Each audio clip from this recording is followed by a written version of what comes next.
존경하는 국민 여러분, 사랑하는 강원 동지 여러분,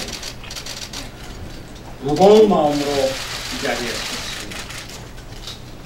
이제 와서 뭘 하려고 하느냐, 무슨 욕심이냐, 이런 만류와 비아냥과 비난을 두고 나왔습니다. 또 손학규 모든 것을 내려놓고 바른미래당의 변화와 혁신을 위한 마중물이 되겠다는 일념으로 오늘 이 자리에 섰습니다.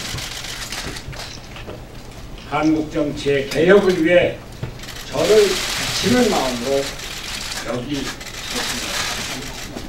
섰습니다.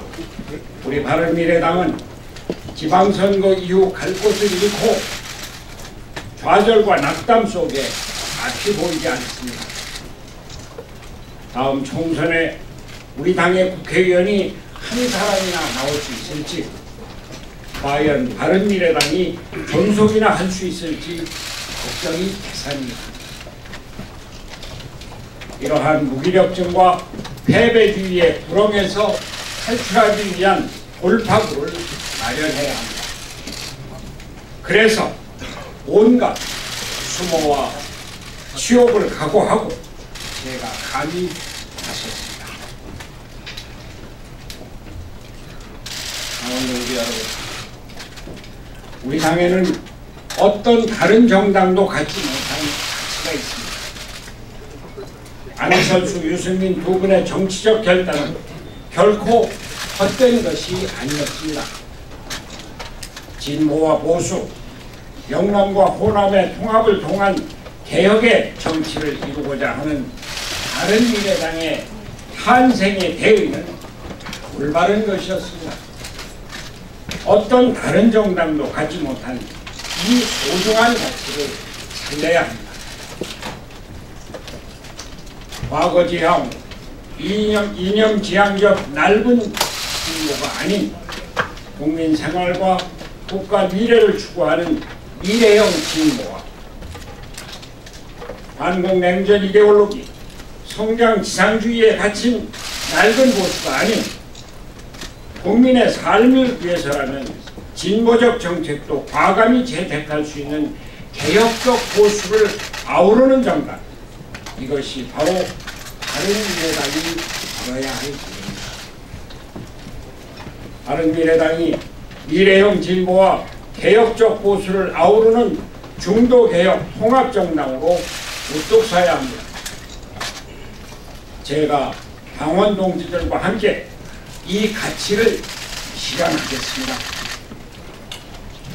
강원 동지 여러분, 바른미래당에 희망과 활력을 불어넣겠습니다. 우선 통합해야 합니다. 당내 통합이 첫 번째 과제입니다. 국민의당과 바른정당의 통합이 화학적 결합으로 완성되어야 합니다. 저는 당대표를 2번 하면서 야당 통합을 이뤄냈습니다. 바른미래당의 통합정신을 살리고 그 뿌리를 내려 앞으로 전개될 정치개혁과 정계 개편의 중심을 이루고자 합니다. 바른미래당은 철저한 개혁을 해야 합니다. 시대가 바뀌었습니다. 새로운 세대가 당을 이끌어야 합니다. 저는 새로운 세대가 당을 이끌도록 준비하겠습니다. 세대 교체의 길을 열겠습니다. 인재 영입은 그 시작입니다. 그러나 지금 우리 당이 문을 열어놓는다고 사람들이 그냥 들어오는 것이 아닙니다. 당을 바꿔야 합니다. 처절하게 반성하면서 특권과 기득권을 포기하고 새로운 세상을 위한 마당을 닦아놓을 때 여기가 미래 한국을 요리할 차세대 리더들이 뛰놀 장소가 될 것입니다. 국민 여러분, 이제 우리나라 정치 제도를 개혁해야 합니다. 우리의 미래를 가로막는 것은 바로 hun자독식의 정치 제도, 선과 악이라는 이분법적 정치 대결, 제왕적 대통령제입니다. 다원주의 민주사회의 특성을 살려서 다당제 정치로 나가야 합니다. 이제 여소야대는 피할 수 없는 현실이 되어 있습니다. 다당제에 맞는 합의제 민주주의를 제도화해야 합니다. 이것이 협치의 제도화이고 연립정부가 필요한 까닭입니다. 제가 2016년 강진 만덕산에서 내려오면서 제안한 7공화국 건설이 바로 이것입니다. 우리 정치의 세판짜기가 이루어져야 합니다. 이를 위해서는 선거제도의 개혁이 필요합니다. 중앙선거관리위원회가 제안한 연동형 비례대표제가 그것입니다. 제가 2013년부터 계속 주장해왔고 최근 7월 16일 선거제도 개편 토론회에서도 제시한 공식 선거제도입니다. 다양한 정치 세력이 타협하고 합의를 이루는 정치를 통해 사회 통합을 이루고 경제 발전과 복지 사회를 건설하는 것입니다. 위장된 축복이라는 성경 구절처럼 우리는 촛불혁명을 통해 새로운 대한민국을 열어갈 수 있는 기회를 열었습니다. 그러나 현 정부는 위대한 국민의 기대에 부응하지 못하고 민생을 더욱 어렵게 하고 있습니다. 낡은 교조적 이데올로기에 묶여있는 것입니다. 대통령 지지율의 저하는 이제 본격적으로 시작되었고 앞으로 계속될 것입니다. 경제가 국민의 삶을 어렵게 하고 남북관계는 국민을 혼돈에 빠뜨릴 것입니다.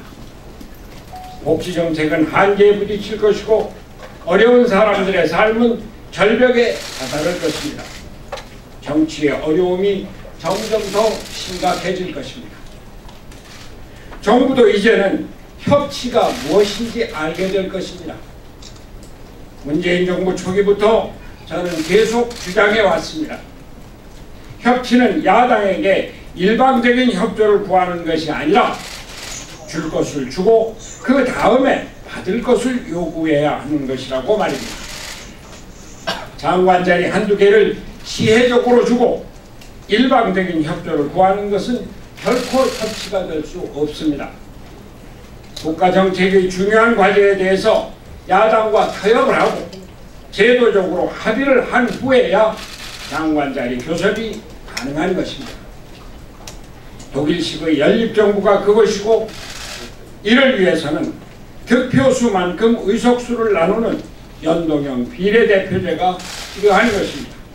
선거제도의 개혁은 이래서 필요한 것입니다. 사랑하는 당원 여러분, 이제 우리는 고난의 행군에 들어가야 합니다. 도무지 먹을 것이 없습니다.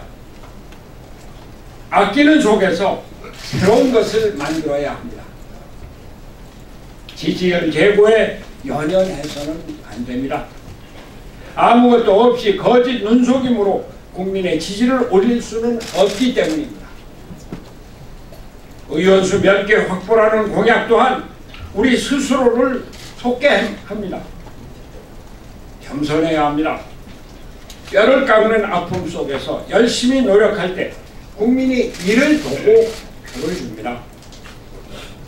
이를 위해서 겸허한 마음으로 매니페스토를 갖고 실천해야 합니다. 민생이 첫째입니다.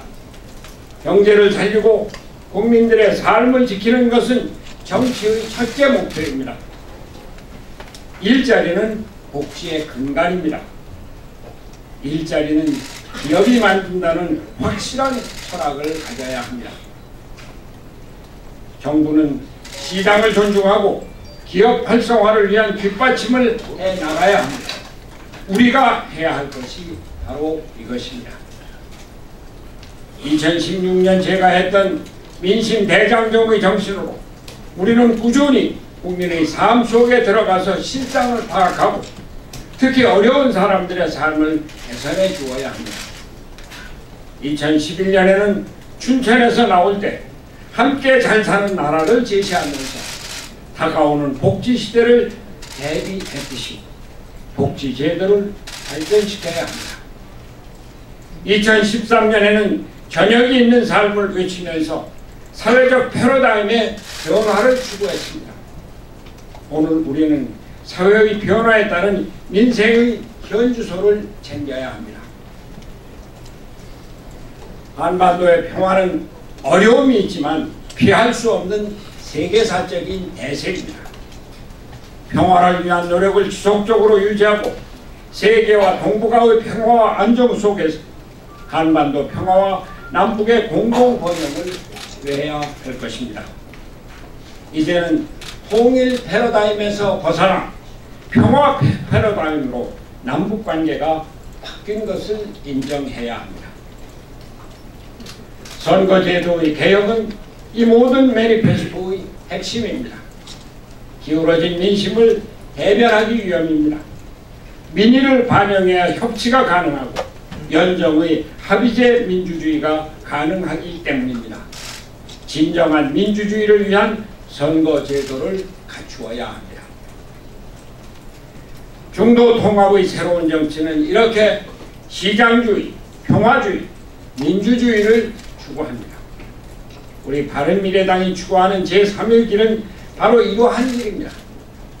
저는 2000년에 진보적 자유주의의 길을 전술해내면서 우리 정치의 제3의 길을 모색했습니다. 새로운 정치를 통해 함께 잘 사는 나라를 만들고 국민들에게 저녁이 있는 삶을 안겨드리겠습니다. 21대 총선에서 자유한국당과 민주당이라는 양극단의 정치를 주변으로 몰아내고 바른미래당을 대한민국 정치의 중심으로 만들어내겠습니다. 저희 모든 것을 내려놓고 오로지 한국 정치의 미래를 위해 바른미래당의 신뢰 회복을 위해 저를 바치겠습니다. 바른미래당이 국민의 희망이 되도록 우리 모두게 힘차게 앞으로 나아갑시다.